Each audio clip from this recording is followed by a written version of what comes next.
রাধারানীর আবির্ভাব দিবস উপলক্ষে মায়াপুর ইস্কন মন্দিরে রবিবার সাজো সাজো রব, হাজারো ভক্তের সমাগমে সে এক মোহময় দৃশ্য। বিভিন্ন অনুষ্ঠানের আয়োজন ছিল মায়াপুর ইস্কন মন্দিরে। সেই দৃশ্যই এখন আমতারা নিউজের পর্দায় আপনারা দেখছেন। কল্যাণ অধিকারী, আমতারা নিউজ।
মায়াপুরে যে পালিত হচ্ছে এর যে কর্মসূচি একটু বলুন। হরে কৃষ্ণ। আজ শুভ দিন, শ্রীমতী রাধারানীর শুভ আবির্ভাব তিথি মহা মহোৎসব ইস্কনের প্রধান কেন্দ্র শ্রীধাম মায়াপুরে যথাযথ মর্যাদার সঙ্গে এবং ধর্মীয় রীতিনীতি মেনে পালন করা হচ্ছে। ভগবান শ্রীকৃষ্ণ ধরাধামে আবির্ভূত হয়েছিলেন 5252 বৎসর পূর্বে এবং রাধারানীও আবির্ভূত হয়েছিলেন 5252 বৎসর পূর্বে। তাদের জন্মের তফাৎ শুধুমাত্র 15 দিন। কৃষ্ণাষ্টমীতে জন্মগ্রহণ করেছিলেন শ্রীকৃষ্ণ এবং শুক্লাষ্টমীতে জন্মগ্রহণ করেছিলেন শ্রীমতী রাধারানী। রাধা কৃষ্ণ দুয়ে এক, একে দুই, দুজনেই সমান। যেমন অগ্নি এবং তার দাহিকা শক্তি আলাদা করা যায় না, দুধ এবং তার ধবলত্ব আলাদা করা যায় না, শক্তিমান আলাদা করা যায় না, তদ্রূপ রাধা এবং কৃষ্ণ একে দুই, দুয়ে এক, দুজনেই সমান।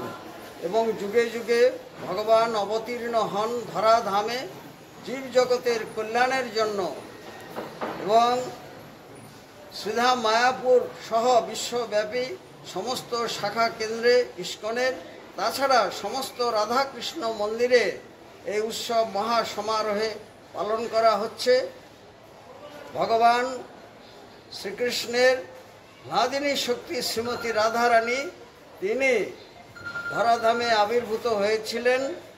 আমাদের সেই উৎসবকে কেন্দ্র করে ভোর 4:30 সময় মঙ্গল আরতি দিয়ে শুরু এবং 7টায় রাধারানীর জীবন বৃত্তান্ত আলাপ আলোচনা বিভিন্ন ভাষায়, 8টার সময় দর্শন আরতি, 9:30টায় সাংস্কৃতিক অনুষ্ঠান, 10টা থেকে অভিষেক, তারপরে ভোগরাগ হবে, পুষ্পাঞ্জলি হবে এবং 1টার সময় প্রসাদ বিতরণ করা হবে।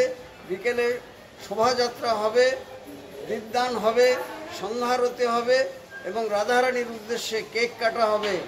আজকের এই শুভ দিনে শ্রীমতী রাধারানীর কাছে আমাদের প্রার্থনা, তিনি জীবজগতের কল্যাণ সাধন করুন। অসত মা সদ্গময়, তমসো মা জ্যোতির্গময়, মৃত্যুর মা অমৃতম গময়, ओम शांति ओम शांति ओम शांति।